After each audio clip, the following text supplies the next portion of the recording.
sei dem Vater und dem Sohn und dem Heiligen Geist.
Sehr schön, danke.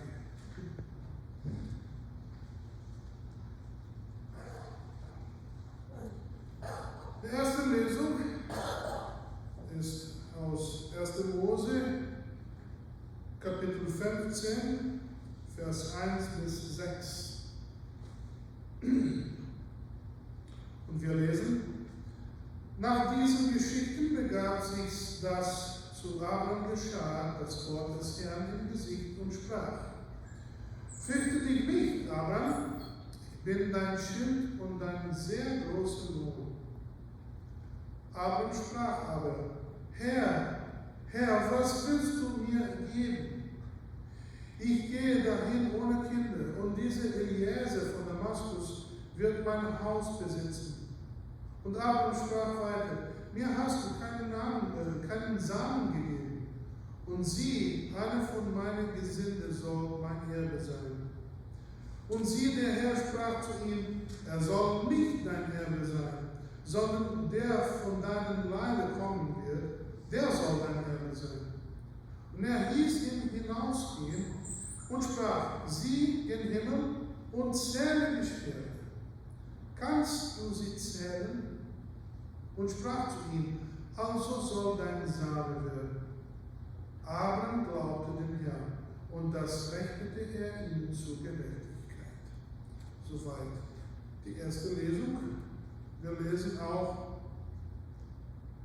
aus die Bibel, der Psalm Nummer 33, Vers 12 bis 22. Da steht geschrieben so: Wohl dem Volk, das Gott der Herr ist, dem Volk, das er zum Erbe gewählt hat. Der Herr schaut vom Himmel und sieht alle Menschenkinder. Von seinem festen Thron sieht er auf alle, die auf Erden wohnen. Er legt ihnen allen das Herz, er merkt auf alle ihre Werke. Einem Könige hilft nicht seine große Macht. Ein Riese wird nicht errettet durch seine große Kraft. Rosse helfen auch nicht, und ihre große Stärke errettet nicht. Sie, des Herrn Auge, sieht auf die so ihn fürchten, die auf seine Güte hoffen, dass er ihre Seele errette vom Tode und ernährt sie in der Teuerung. Unsere Seele harret auf den Herrn. Er ist unsere Hilfe und Schild. Denn unser Herz freut sich sein und wir trauen auf seinen heiligen Namen. Deine Güte, Herr, sei über uns, wie wir auf dich hoffen. Soweit den Psalm, und wir hören wieder den Chor.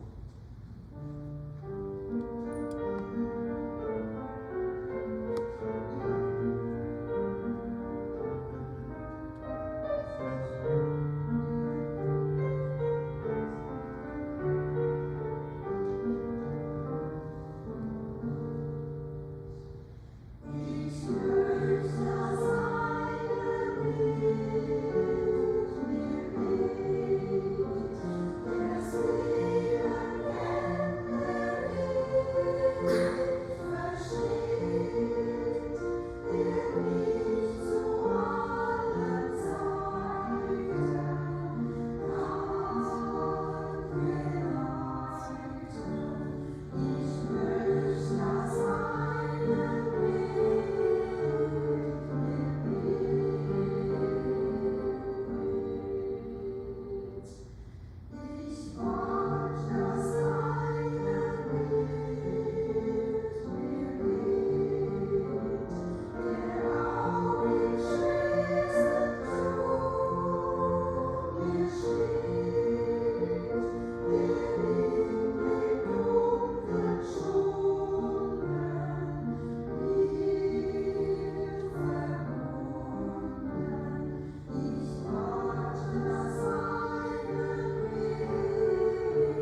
Und wir lesen aus Lukas Kapitel 16, Vers 19 bis 31.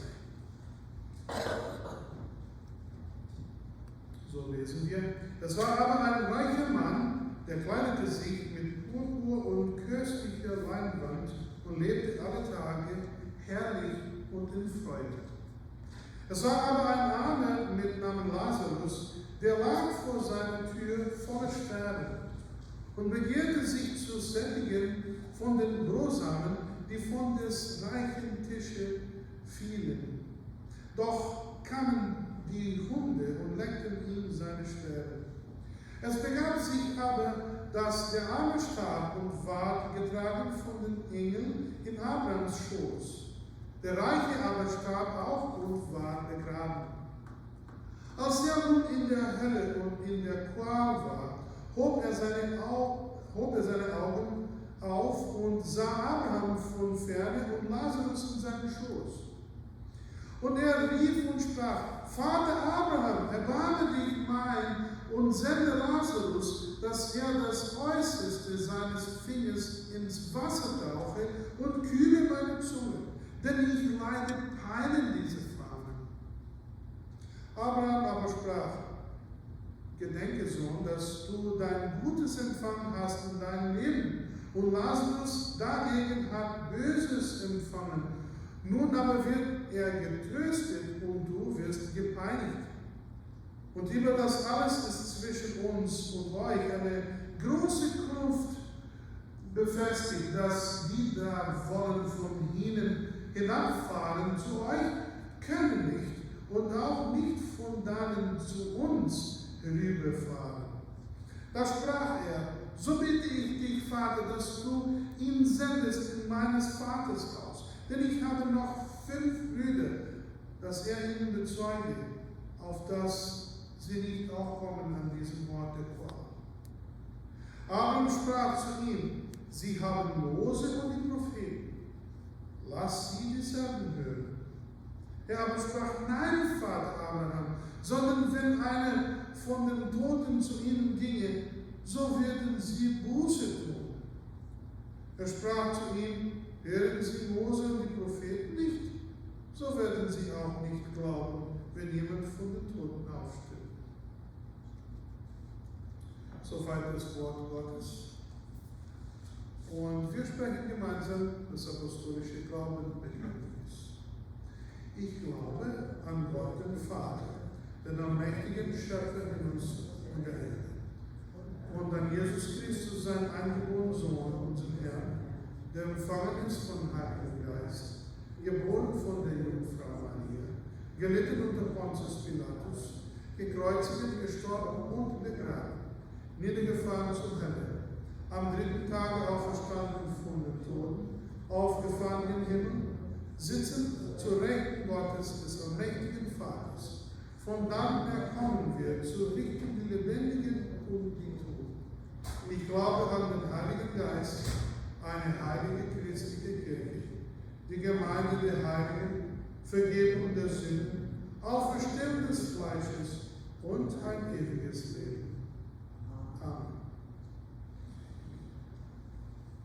Wir können uns wieder hinsetzen und wir singen Nummer 169, Vers 1, 2 und 3 und dann 7. 1, 2, 3, 7. Amen.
Gnade sei mit euch und Friede von Gott, unserem Vater und dem Herrn Jesus Christus.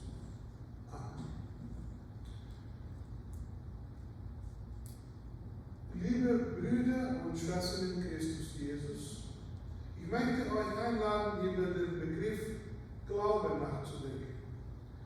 Was ist Glaube für uns? Gibt es verschiedene Arten von Glauben? Gibt es verschiedene Größen von Glauben? Worauf ist unser Glaube gegründet? Hebräer Kapitel 11. Der Glaube aber ist die Gewissheit dessen, was man hofft, und das Nichtzweifeln an dem, was man nicht sieht. Es ist interessant, darüber nachzudenken. Gewissheit und Überzeugung von Dingen, die man nicht sieht.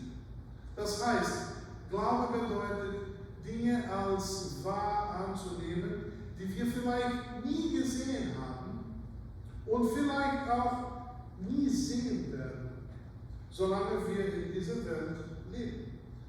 Es ist die Gewissheit über Dinge, die man nicht sehen kann.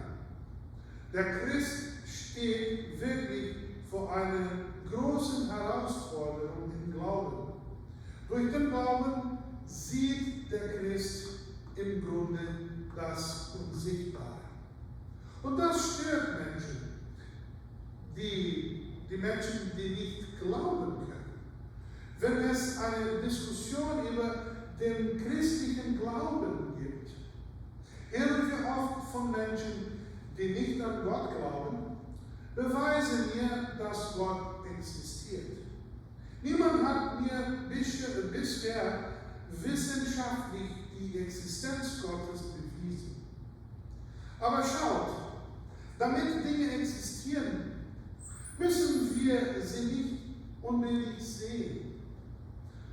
Sauerstoff, der für unser Leben notwendig ist, kann man nicht mit bloßem Auge sehen, und doch existiert er.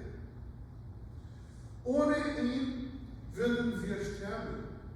Ohne das Radiosignal oder das Internet, das wir fast jeden Tag auf unseren Handys, Cellphones und Computern benutzen. Genauso ist es mit Gott. Wir können ihn nicht sehen, aber ohne ihn würden wir nicht leben, denn alles kommt von ihm. Trotzdem brauchen Gläubige keine wissenschaftlichen Beweise für Gottes Existenz. Sie erfahren Gottes Gegenwart in ihrem Leben. Fragt eine Mutter, die 5 Kinder mit einem Mindestlohn versorgt, oder einen Menschen, der sich von einer scheinbar unheilbaren Krankheit erholt hat. Gott zeigt sich auf viele verschiedene Arten in unserem Leben, und wir wissen, dass er da ist. Und oft, wenn es keine Hoffnung mehr gibt, ist unsere letzte Hoffnung Gott. Hoffnung mehr gibt, ist unsere letzte, eigentlich sollte Gott unsere erste Hoffnung sein, unsere Gewissheit vor allem. Aber das ist nicht immer so. Nicht immer gelingt es uns, blind zu vertrauen und alles in Gottes Hand zu legen. Wir werden verzweifelt und denken, es gibt keinen Ausweg. Was soll ich tun? Dabei könnten wir denken, für mich gibt es keinen Ausweg. Aber Gott kann alles. Was bringt uns dazu, alles loszulassen und unser Leben in Gottes Hände zu legen? Wir wissen es nicht. Es ist schwer mit so vielen Versuchungen und mit dem Teufel, der uns ständig bedrängt und uns einreden will, dass es keinen Ausweg gibt und der sogar viele Menschen in die Versuchung des Selbstmords führt.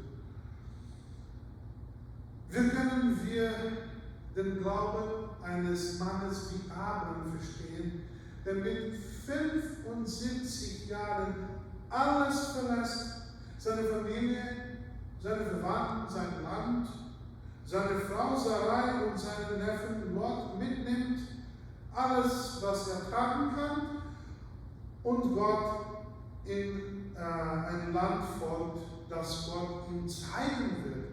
Er kannte es noch nicht. Wir könnten sagen, für ihn war es wirklich so leicht.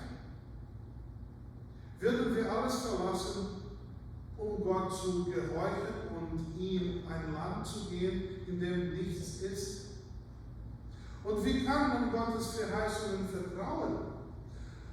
Abraham war bereits 75 Jahre alt und Gott sagte ihm, dass er ihn zu einem großen Volk machen würde.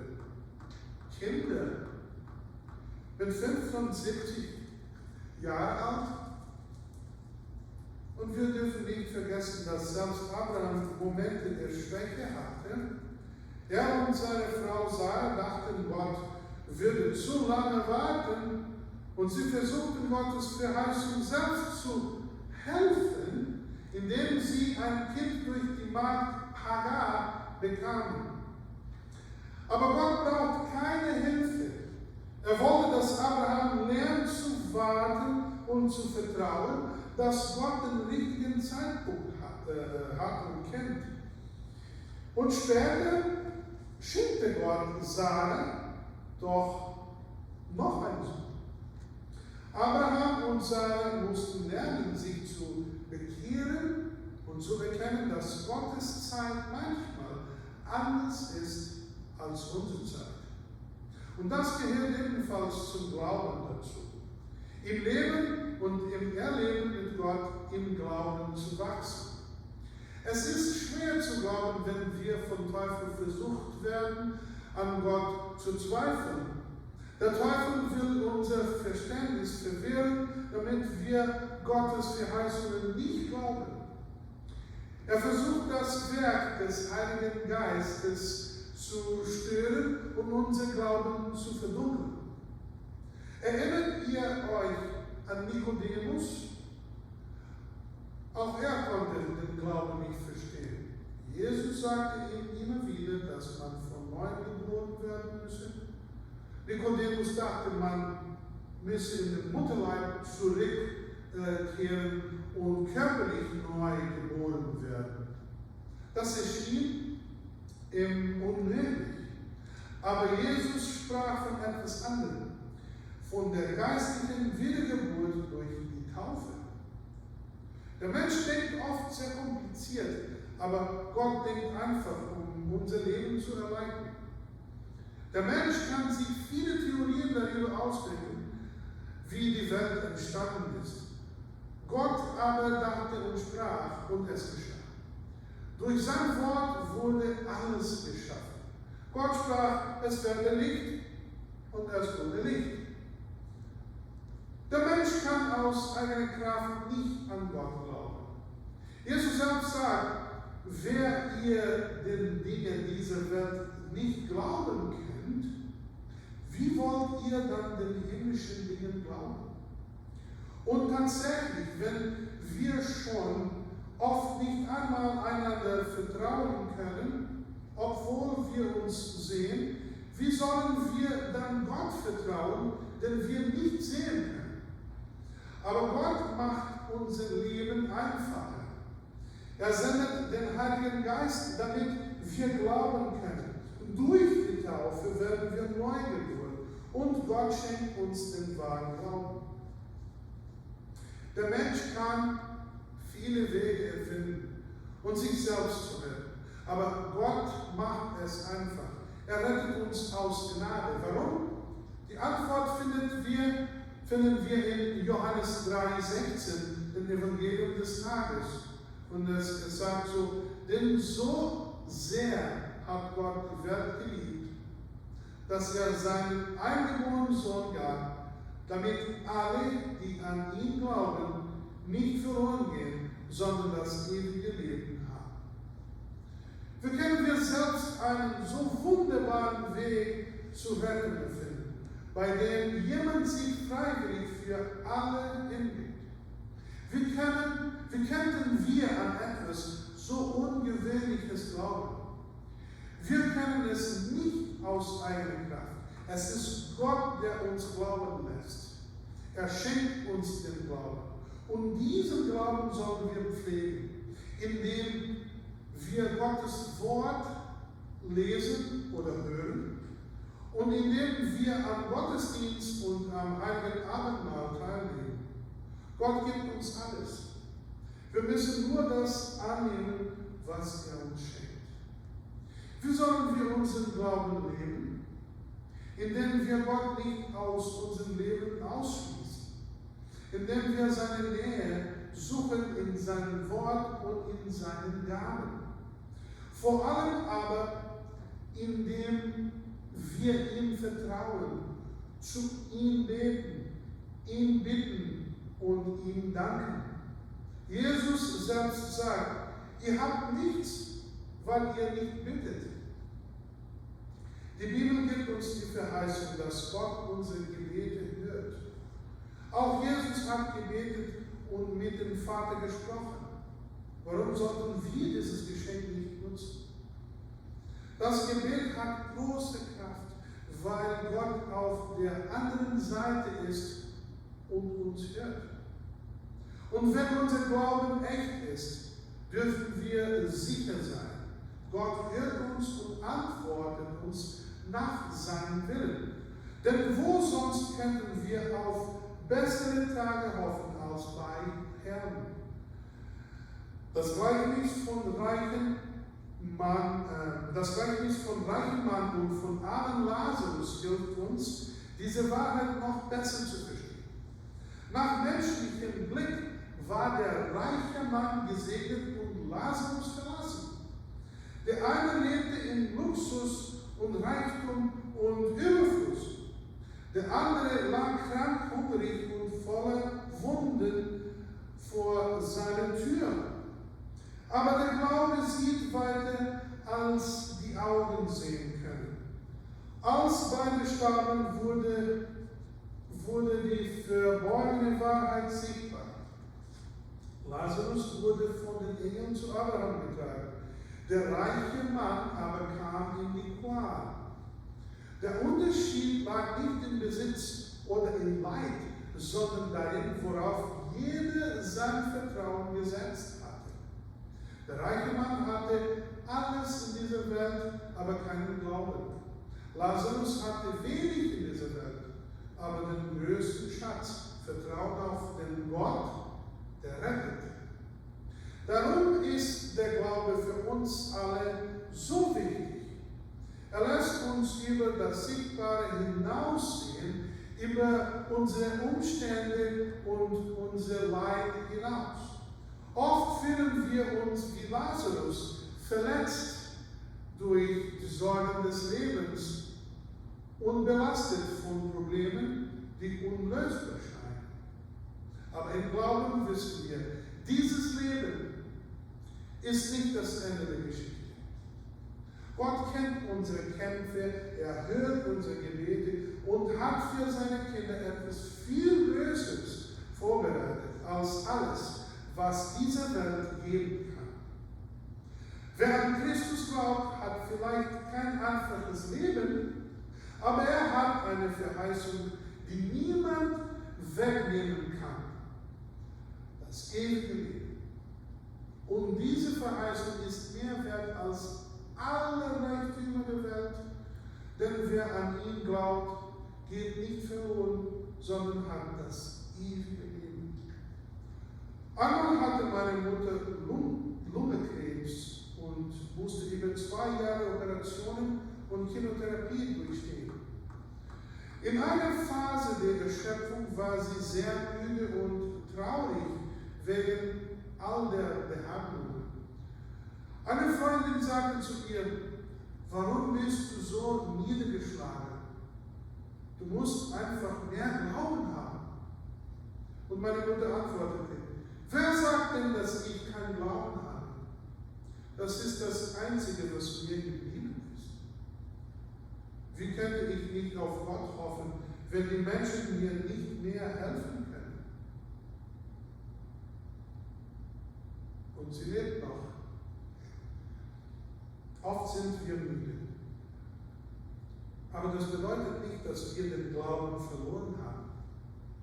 Oft sind wir traurig, aber Traurigkeit ist kein Mangel an Glauben. Manchmal haben wir Angst und trotzdem haben wir Glauben. In diesem Leben voller Schwierigkeiten dürfen wir nie Gefühle mit Gewissheit verwechseln. Traurigkeit, Angst und Erschöpfung gehört zum Körper. Der Glaube aber ist geistlich. Er ist ein Geschenk Gottes, die Gewissheit dessen, was man nicht sieht. Und das Vertrauen, dass Gott alles tun kann, was wir selbst nicht können. In Gott können wir immer festen Halt finden mit echtem Glauben. Der Glaube, dass Gott alles aus Liebe geschaffen hat. Die Gewissheit, dass Christus am Kreuz gestorben ist, um uns zu retten und uns das ewige Leben zu schenken. Die Gewissheit, dass wir durch die Taufe neu geboren sind und dort den Glauben empfangen haben. Die Gewissheit, dass Gott in seinem Wort zu uns spricht. Die Gewissheit, dass Gott uns liebt und bei uns ist, besonders in den schweren Zeiten, denn er ist unser Vater und unser Retter. Wir haben Gewissheit in Christus. Möge Gott unseren Glauben stärken und uns die Hoffnung auf das ewige Leben mit Christus bewahren. Amen.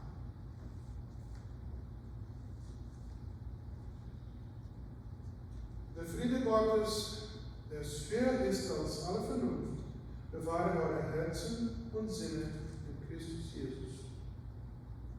Amen.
Herr unser Gott, wir danken dir für das Geschenk des Glaubens.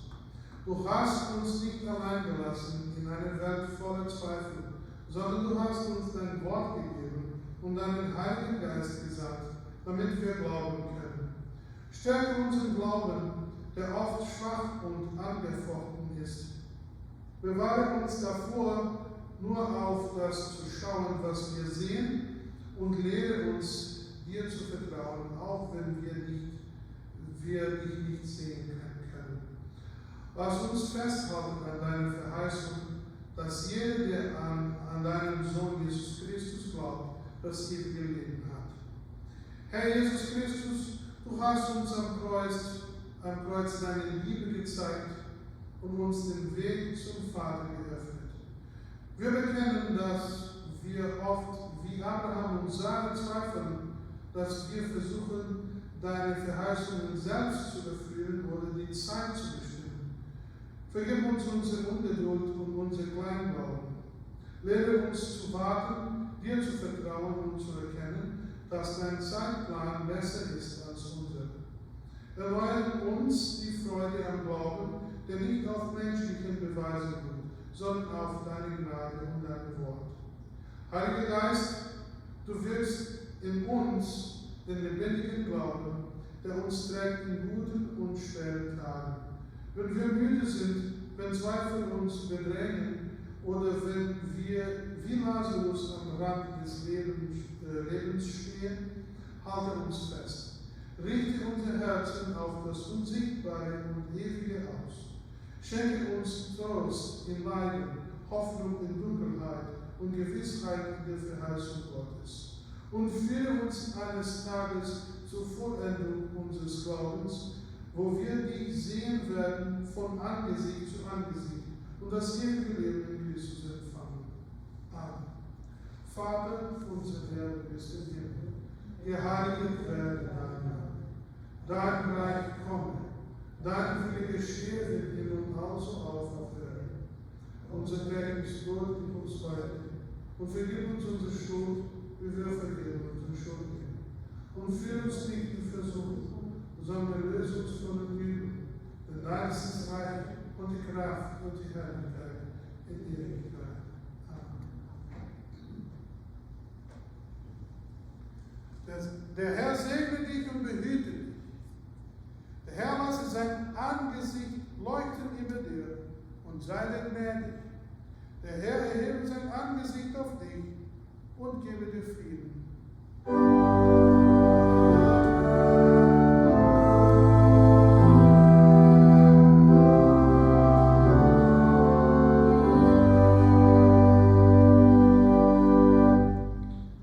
Wir singen Nummer 208.